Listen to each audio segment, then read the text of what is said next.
Bienvenidos entonces a nuestra última sesión dentro del programa Tertulia de los sábados en el colegio, con nuestros invitados para poder, estuvimos hablando sobre cuáles eran los principios, las normas y las estrategias contables dentro del tema que nos ocupa hoy, que es la revaluación de la propiedad, planta y equipo, y adicionalmente la capitalización o si el superávit por revaluación era susceptible de ser capitalizado.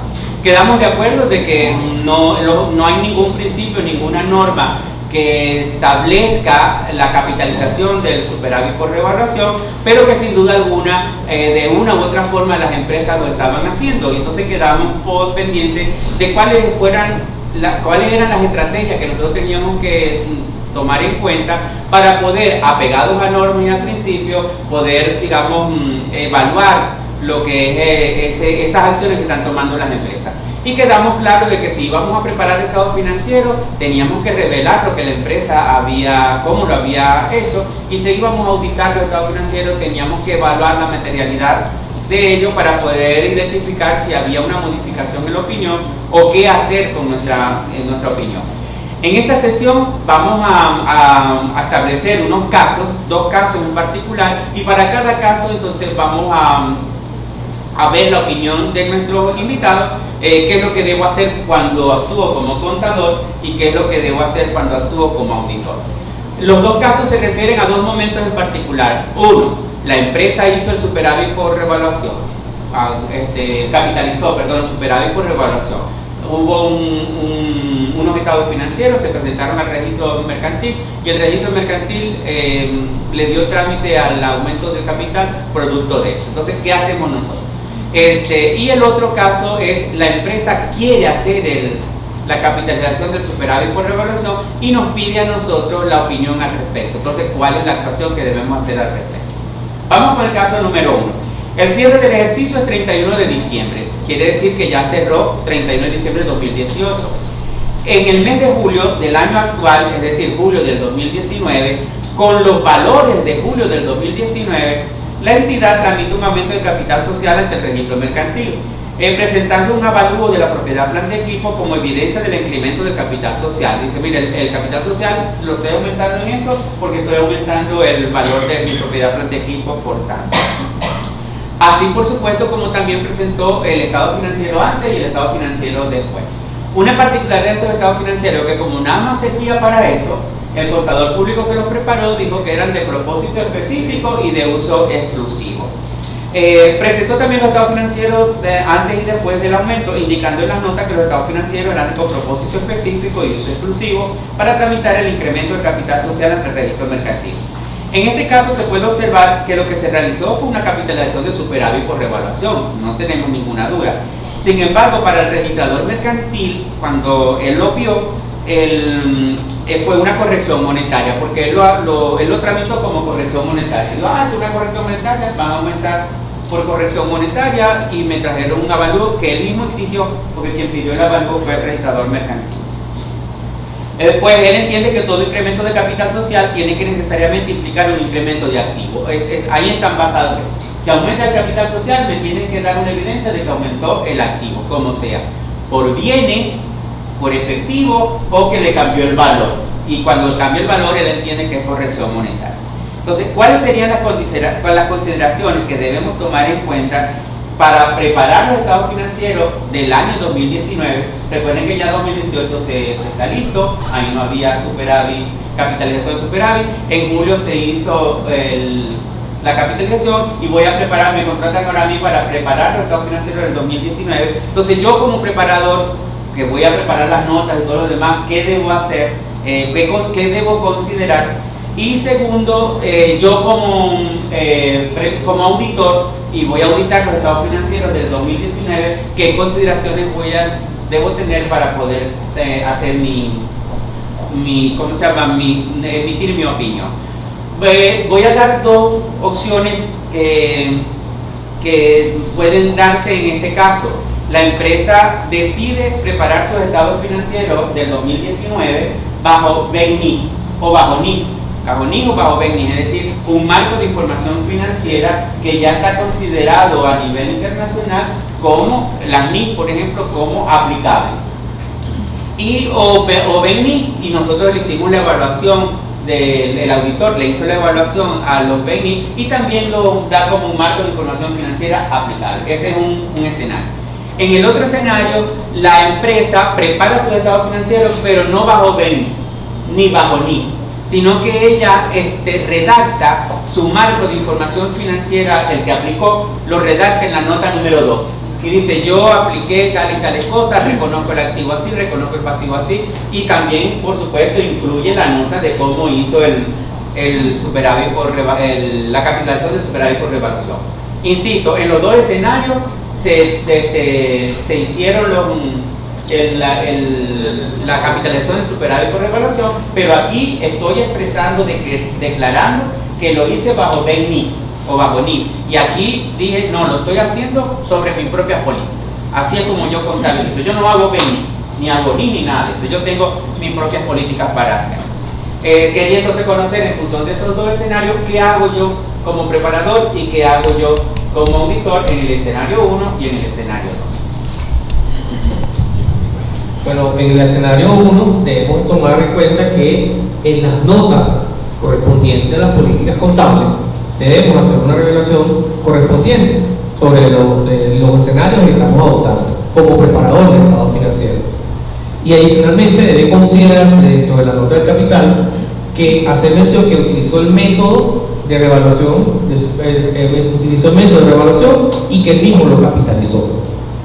Para el caso de que está actuando, en el caso 1, como un auditor o auditando los estados financieros, en el mismo debe hacer una revelación respectiva para lo que es que está tomando el marco referencial de los estados financieros bajo BENI, y que adicionalmente debe existir en ambos casos una condición de que el estado financiero es para fines específicos, por lo que estaba planteado en el enunciado del caso. Bien, para este caso tenemos que tomar en cuenta la materialidad de la información que estamos manejando para tomar una opinión con atención o para hacer una salvedad al respecto. Eso es lo que pudiéramos nosotros tener en cuenta como estamos actuando como preparador de estados financieros o como un auditor a los estados financieros.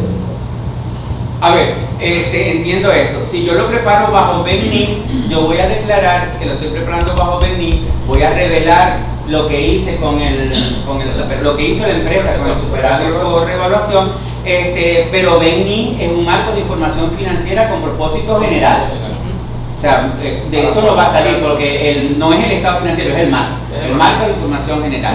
Pero si yo estoy en el otro escenario, que yo lo hice bajo mis propias políticas, igual tengo que hacer lo mismo, ¿verdad? Revelar lo que se hizo con el superávit por revaluación y todo más que yo no. Pero este caso en particular, esa nota número 2 transformó ese marco de información aplicable, lo transformó en un marco de información financiera con propósito específico. A lo mejor de uso general, pero el propósito es específico, porque sencillamente se hizo bajo un marco de información financiera que no cumple las condiciones de ser de propósito general. Adicionalmente, bueno, en ese segundo caso, esa nota 2 que habla del marco de propósito específico, debe, por ser una entidad que está amparada en los principios contables venezolanos, suele decir también en qué difiere de los principios contables. Como en un marco adoptado por la propia entidad, ellos dicen y difieren en tales y tales aspectos de la norma. Eso le permite al usuario saber en qué parte o en qué aspecto estamos cumpliendo con la norma y en cuáles no. Entonces fíjense la actuación nuestra. Si están bajo BENI, yo digo lo que se hizo, pero no necesariamente tengo que decir si cumple o no, porque estoy dando el marco que corresponde. Pero si lo hago por un marco de información financiera específico, tengo que hacer de una u otra manera, aun cuando sea preparador, sin dar opinión, pero tengo que decir cuáles elementos no están cumpliéndose por el marco de información financiera que la empresa debió haber aplicado. Así, por ahí va. Ahora que yo creo que a los registros, antes que nada hay que, como que dice, adecuarlos a diferenciar los dos conceptos. Uno, lo que es corrección monetaria y lo que es la revaluación por concepto de un avalúo. En el concepto de corrección monetaria estoy reconociendo la inflación de un activo. que muy probablemente, si ya estaba totalmente depreciado, aun cuando yo ya aplico la corrección, me va a seguir totalmente depreciado, pero un valor nuevo. En cambio, en la revaluación, cuando yo utilizo una valor, muy probablemente me va a dar un nuevo valor del activo e incluso una nueva vida útil, porque obviamente ese valor tiene unas especificaciones técnicas que me va a decir, bueno, mira, el activo tiene mucho más vida útil de la que tú le habías estimado. Sí, licenciado, pero eso es algo que voy a hacer antes de hacer el superávit. Pero ya en este momento, el caso que estamos tratando, ya porque el registro pasó y el registro lo aceptó de lo mejor. Pero yo pienso que debería ser lo primero, porque ¿qué pasa? Cuando yo llego a la pero nota ese es el 2, caso 2. Cuando yo llego hago la revelación en la nota 2, ¿verdad? Yo tengo que decir, efectivamente, mira, estas son las normas, las BENI, y él se desvió en este específico por esto. Pero es que ese estado financiero que nos estamos refiriendo no es para el aumento, es para el cierre del ejercicio. O sea, ya el acreditador pasó, el registrador está contento con lo que se hizo, él está conforme con él. El problema nuestro es que estamos haciendo el cierre, el estado financiero del cierre. Ese va a ir al registro, sí, va a ir al registro, es cierto, pero no para aumento de capital, sino para aprobación del estado financiero. Entonces ya eso va a pasar todavía mucho más fácil. Lo que usted está refiriendo, vamos a dejarlo en el caso 2, que el caso 2 es cuando me piden antes de hacer la capitalización del superávit por revaluación. Por el momento tenemos eso, ya lo hicieron, ya todo el mundo está contento, feliz, el registrador calculó sus aranceles y le pagamos y demás, pero ahora yo tengo que hacer los estados financieros de cierre. Entonces tengo dos situaciones, lo hicieron por BENI, propósito general, y lo hicieron por un marco de información financiera específico. En el caso de BENI, voy a preparar, coincidimos, hay que revelarlo, en los dos casos hay que revelarlo, pero en el de marco específico no solamente revelar lo que se hizo, sino indicar cuáles son las diferencias que hay con el marco al cual la empresa estaba sujeta y no lo hizo. ¿Okay? Ahora como auditor, audito los estados financieros bajo BENI con esas características, ¿qué debo hacer? ¿Cuál va a ser mi orientación hacia la actuación? Yo emitiría una opinión sobre esos estados financieros donde debería evaluarse los impactos de esta capitalización y revelar si hay que incluir algún párrafo de énfasis o algún excepto por, dependiendo de la cuantía, y en qué desviación puede estar esa capitalización con los principios. Eso por un lado. En el caso 2, no sé si quieren que me adelante. No, vamos con ese, vamos a trabajar con ese para el primer escenario. O sea, hay que incluir una opinión modificada. Claro, modificada con alguna salvedad o dependiendo de los efectos. Acuérdense que cuando evaluamos opiniones, no necesariamente todo se focaliza en la materialidad. El autor lo que busca es si sus efectos son persuasivos para los estados financieros. Puede que el efecto sea material, pero si me afecta solo dos líneas particulares de los estados financieros, como en este caso, que es el capital social y el superávit, y ese efecto es fácilmente identificable por los usuarios de los estados financieros, yo hasta con un efecto puedo vivir, porque yo le estoy diciendo al estado financiero, el efecto es material, pero es fácil. Mira, esta línea tiene este efecto que veréis aquí, entonces él lo puede ver, entonces no tiene, juro que ser una negación de la opinión, porque los efectos no son persuasivos, aun cuando pudieran ser materiales. Pero es una opinión modificada. O sea, o es salvedad, o es adversa, o es denegada. Si los efectos, en este caso no ocurre, pero si los efectos ocurrieran que modificara muchas líneas de los estados financieros, como el tema del ajuste por inflación que lo hablamos, que me modifica todo, yo tengo que decir que esos estados financieros no están presentados razonablemente, porque me afecta todas las líneas del estado financiero. Quería agregar esa información. Sí, adicionalmente es importante mencionar que cuando estoy como preparación de los estados financieros, lo podemos remitir a la NISR 4410, que es correspondiente a lo que es los encargos de compilación, que lo hemos comentado un poco alrededor de lo que establece esto, como preparación de estados financieros. Y cuando lo hacemos como auditores, tenemos esa opinión, debemos de desarrollar con una atención puede ser basada en lo que establece la NIA 705 en respecto a la opinión modificada. Ahora, fíjense una cosa, que este escenario como auditor da también dos escenarios adicionales. Y esto porque lo digo por las actuaciones que yo he visto de auditores en función de eso. Vamos con NIF. Con NIF, todos los auditores están de acuerdo. NIF es un marco de información financiera aplicable de propósito general y de imagen fiel. Con BENI hay dos opiniones. Todos están de acuerdo, es un marco de información financiera de propósito general, pero para algunos auditores es de imagen fiel, mientras que para otros auditores es de cumplimiento, porque no cumple con las condiciones que establece la misma NIA para determinar si el marco de información financiera es aplicable. Entonces tenemos esas dos situaciones. ¿Qué va a diferenciar a eso? Me corrigen al respecto. Si yo lo considero de imagen fiel, diré que presenta razonablemente o es la imagen fiel de la empresa. Mientras que si lo considero de cumplimiento, diré entonces que se presenta de conformidad con los principios de contabilidad realmente aceptados en Venezuela o los BENI. ¿Es eso correcto? Correcto. Entonces fíjense que ahora este escenario como auditor hay dos posiciones que ustedes tienen que asumir. Porque cuando usted asume una redacción o la otra, está asumiendo una posición al respecto. ¿Hay alguna, como auditor, algún elemento adicional que yo deba incluir en mi informe para decir por qué razón lo estoy considerando de una o de otra? ¿O sencillamente con la redacción me queda? Para mí con la redacción me queda. Porque además que tiene unas notas también que te complementan la redacción de esa opinión. Claro que yo como auditor puedo hacer referencia a esas notas, porque no son mis notas, son las notas de la empresa y yo puedo hacer referencia a ellas. Porque lo que dijimos inicialmente, la decisión ha sido de la entidad y así tiene que quedar revelado en la nota de política, que es una decisión por parte de la entidad económica.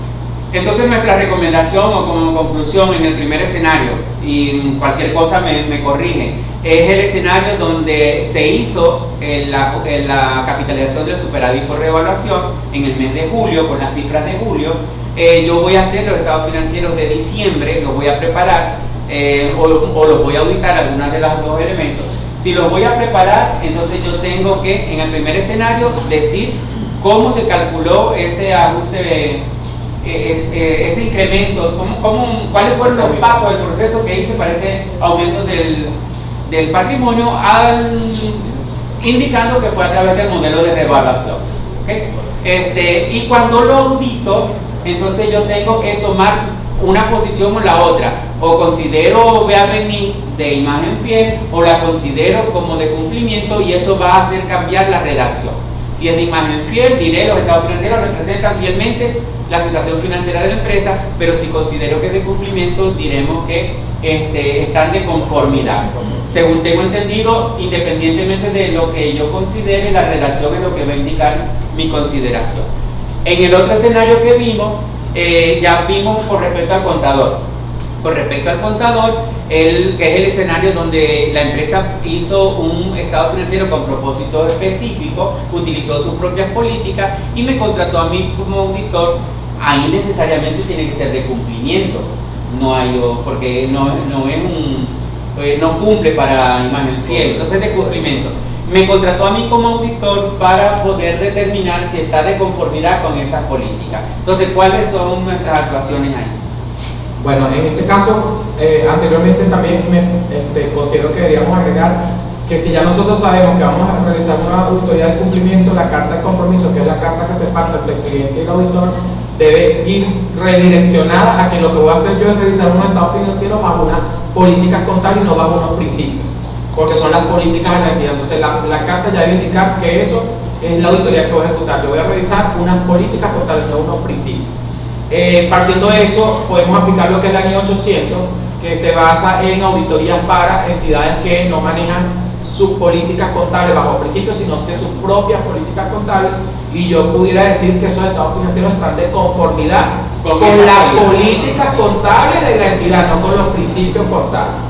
Y entonces sí cumple, pero cumple con los principios contables y estoy aplicando NIA 800. O sea que en este caso la opinión no es modificada, no, es una opinión cumplida porque es de cumplimiento. Hago de auditoría, concuerdo y verifico que los procedimientos que se ejecuten o los registros contables basados por la entidad cumplen con las políticas de la entidad, para poder concluir entonces que sí cumple con esas políticas y emito mi. Pero que, ¿cómo queda entonces en la persona que vaya a leer mi informe? En alguna nota también se puede presentar, así como explicamos que hay una desviación con los principios, también se pueden agregar esos efectos. No, de hecho, en las notas el contador tiene que agregarlas, pero como auditor, ¿qué elemento puedo utilizar yo para avisarle a la gente de que eso no está cumpliendo con principios?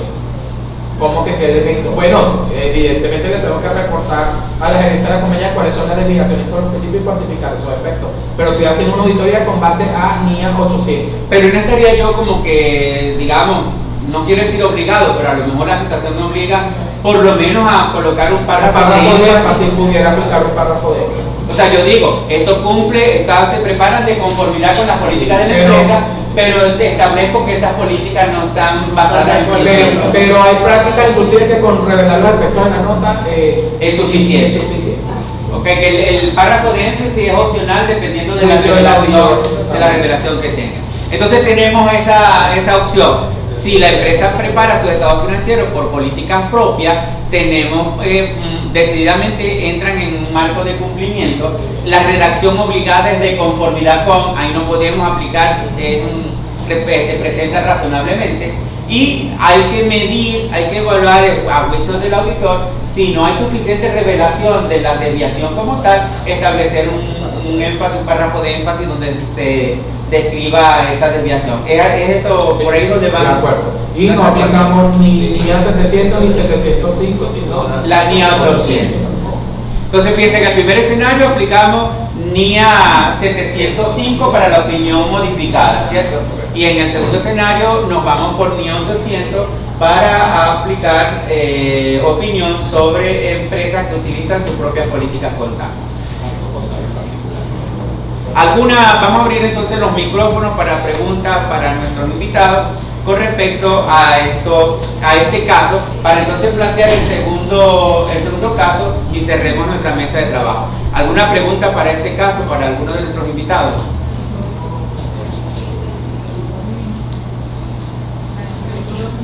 La claridad es espectacular en las exposiciones.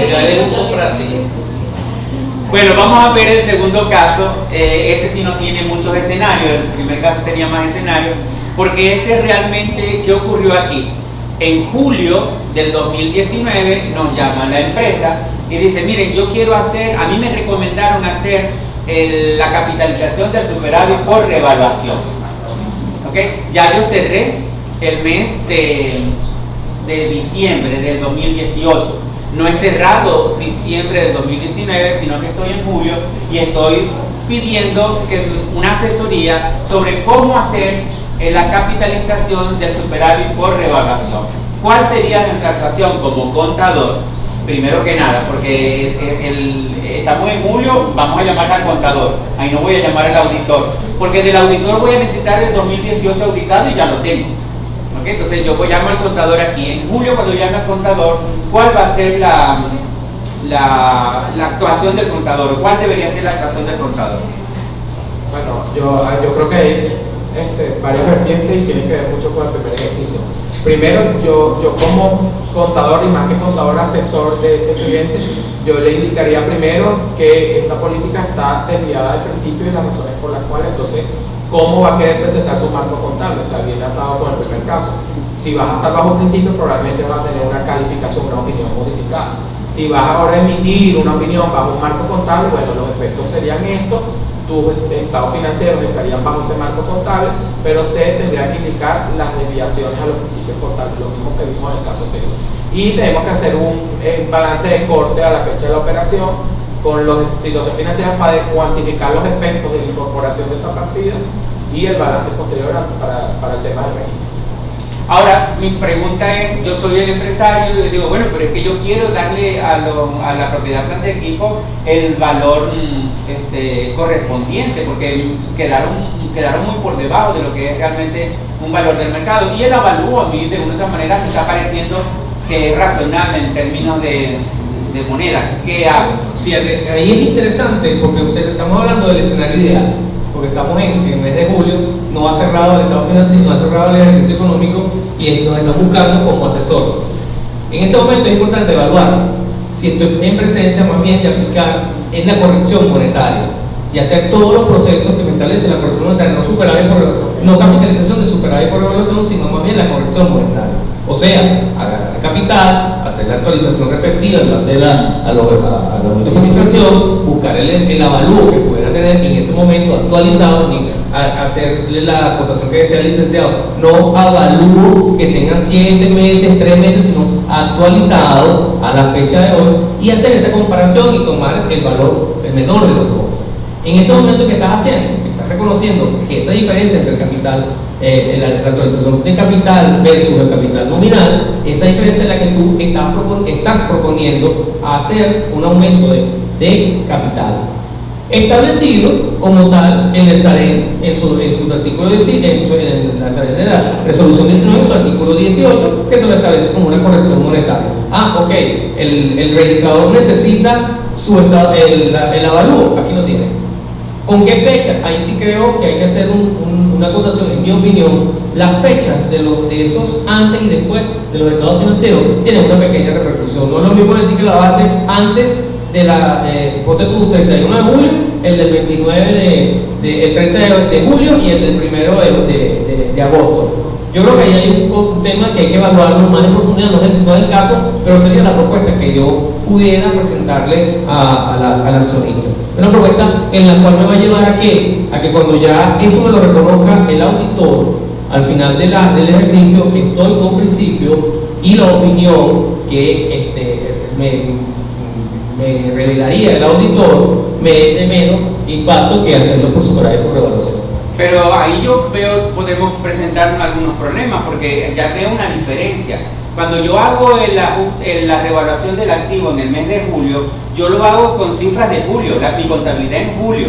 Pero cuando yo hago corrección monetaria, la voy a hacer en el mes de julio, las cifras las voy a tomar desde diciembre del 2018, porque yo no tengo corrección monetaria o actualización del capital de enero a julio del 2019. Entonces piensen que estamos situados en fechas distintas. Y es una de las diferencias entre la revaluación y la corrección. La corrección se hace al cierre o cuando yo informe, mientras que el superávit por revaluación lo hacen en cualquier momento. Pero yo creo que como estrategia, en el punto donde nosotros al final nos enfocamos, partiendo del conocimiento de los principios y partiendo del conocimiento de las normas, es importante entonces hacer las simulaciones, porque tú tienes que saber en ese momento, con unas proyecciones lógicas, certeras, fácticas, que tú puedas evaluar en qué condición en ese momento estuvo claro. O sea, tenemos la superávit por revaluación que tú lo puedes utilizar para un momento X en lo que se llaman las fechas intermedias o las fechas de corte, pero la corrección es a final de año. En eso estamos claros, pero es una posibilidad que me estuviera permitiendo evaluar la situación patrimonial de la empresa en esta fecha del mes de julio. Claro, es que la evaluación la voy a hacer ahí, pero las cifras que van el monto o el importe que voy a tomar para aumentar el capital no es el importe en julio, sino el importe en diciembre. El acta de incremento de capital debe indicar que lo que se va a utilizar es la corrección monetaria acumulada al último cierre contable auditado, el acta como tal. Ahí lo único que yo pienso que pudiéramos, digamos, como apoyarnos con los accionistas, incluso con el registrador mercantil, es demostrar que ese monto que estoy tomando para la corrección monetaria y que tiene su equivalente de una otra manera en la propiedad de equipo, se va más o menos por la vía del avalúo. Exacto. O sea, para darle, digamos, la validez al avalúo como un elemento de referencia, más no un elemento de incremento patrimonial. Para quitarle ya la connotación que el avalúo lo que nosotros se utilizó fue como una referencia, más no es que ese es el valor que se le está dando al activo como tal para hacer el aumento de capital. Esas son las diferencias que debería hacerse. Listo, para la preparación entonces estamos claros, sencillamente nos llaman y tenemos que asesorar, hacerle mención de que sus estados financieros, si lo hace, sus estados financieros van a quedar fuera de principio, o si lo hace basado en política propia, pues va a tener que revelar eso en sus indicaciones.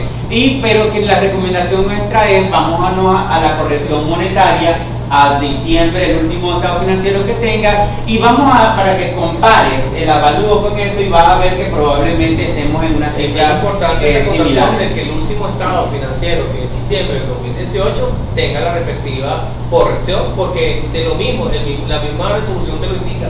El último ejercicio, el último ejercicio auditado. Y en el otro caso, donde ahora soy auditor, Ya no me llamaron en julio, sino que me llaman después del cierre para que audite los estados financieros. Suponga que entro en el interino y todo lo demás, pero voy a auditar es el cierre de diciembre del 2019.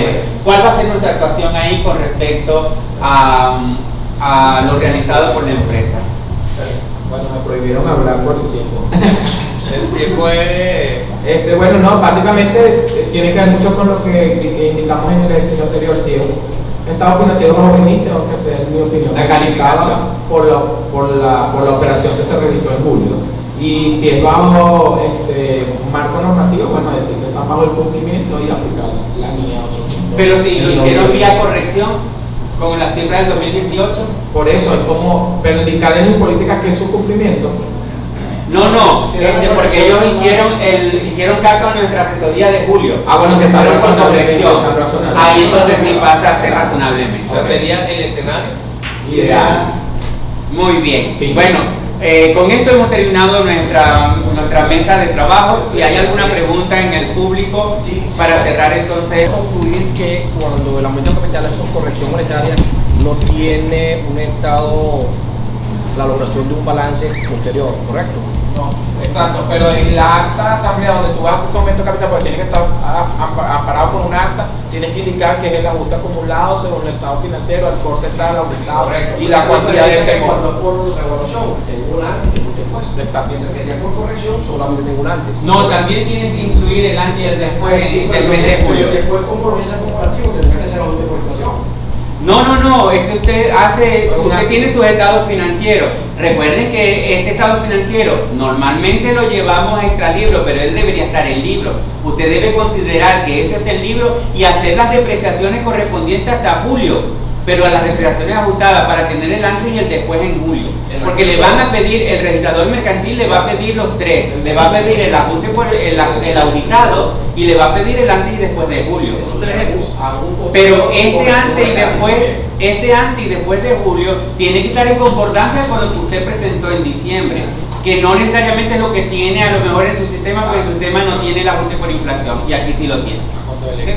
contabilidad histórica. Entonces usted tiene que agarrar las dos contabilidades, la que tiene histórica y la que tiene en Excel, si la lleva separada, y juntarla para presentar julio con esos valores acumulados hasta diciembre del 2018. No vaya a presentar solamente la histórica porque va a ser otra empresa totalmente distinta.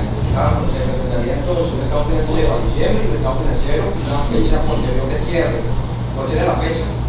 No, es que se la van a pedir de julio, dependiendo del registrador mercantil. En el momento que están haciendo el aumento. Y le van a pedir el antes y el después, porque el registrador quiere ver que antes estas cifras no estaban en el capital y después estas cifras están en el capital. De hecho, hay momentos en que el registrador te hace la acotación que le hagas la mención de cuál es la partida, se le haga el señalamiento de cuál es la partida.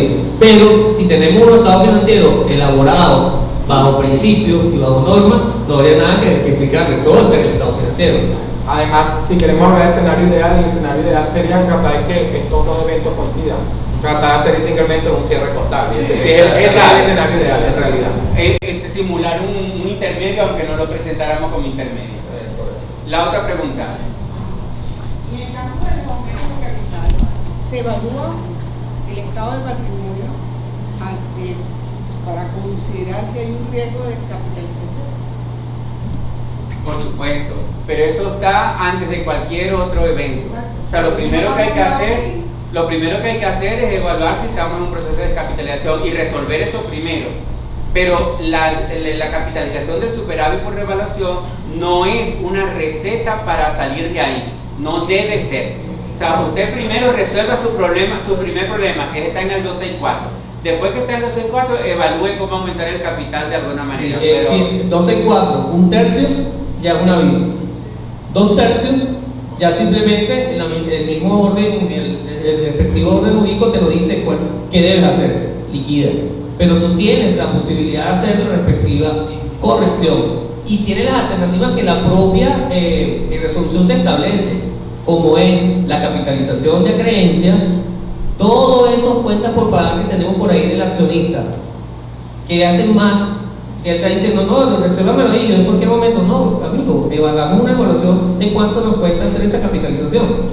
¿En qué beneficia a la organización? Segundo, tienen la posibilidad a través de aportes efectivos, la doctora Mariela que me corrija, los aportes son efectivos y en bienes, porque es lo que establece realmente el Código de Comercio, ¿sí? Y la tercera es esta corrección. Son tres elementos que están implícitos, pero tenemos uno adicional, que no es para profundizarlo, pero tenemos el enjugue de pérdida. El enjugue de pérdida es un elemento de que te puede permitir a ti salvar un poco la situación de estar dentro del 264. Y tenemos adicionalmente otros elementos que deben ser evaluados. Son las estrategias que nosotros tenemos. Lo primero es nosotros atender una situación de cumplir con normas y principios con la corrección monetaria. Después que tengamos eso, tenemos las posibilidades de lo que me establece la propia resolución. El 264 tiene salidas. Las salidas son o disminuye la pérdida, y entonces hay varias formas de disminuir la pérdida, o limitas el capital. O sea, son las dos vías que hay. Si disminuye la pérdida, tienes varias vías. Uno, el enjugue, que el accionista compre la pérdida, me coloca dinero en el banco y yo le hago crédito a la pérdida y se acabó. ¿Ok? Elimino la pérdida. El otro, aporto nuevas cosas, o sea, aporto y no elimino la pérdida, pero aumento el capital social y entonces la proporción queda evidenciada. La corrección monetaria no es una salida del 264, porque la corrección monetaria me aumenta el capital, pero la pérdida queda ahí. Si la pérdida es muy grande, puedo seguir en ese 264, ¿no? Para que la corrección monetaria funcione como una salida del 264, yo tengo que hacer la corrección monetaria inevitable y después hacer una limitación del capital. Es decir, aumento el capital por corrección monetaria y después lo disminuyo por la pérdida que tengo. Y entonces eso tengo que hacerlo en dos momentos. A eso algunos abogados le han dado el nombre de asunción de pérdida, y la palabra asunción viene de la asunción de la Virgen. Es decir, la pérdida subió al capital social pero producto de una compensación realmente entre la actualización del capital y la pérdida. Pero son dos procesos totalmente distintos, y no todos los registradores mercantiles lo entienden en un solo momento, y tampoco se puede hacer en forma parcial. Es decir, agarro un pedacito de corrección y solamente la actualización, el pedacito que tengo de pérdida, y lo demás lo dejo por fuera. No. La corrección tiene que subir toda y la pérdida va a subir, ahí sí puedo tener parcialmente hasta que yo salga de los porcentajes que me pide el 264. ¿Alguna otra pregunta? Bueno, señores, realmente un placer haber estado con ustedes en este programa. Yo la he pasado bastante bien, me he sentido muy cómodo dentro de lo que es este espacio. Y sin duda alguna muy agradecido con el Colegio de Contadores Públicos del Estado de Aragua en función de estas iniciativas que toma como para poner de una u otra manera en marcha nuestro proceso de actualización profesional. Bienvenidos al programa. Quedaron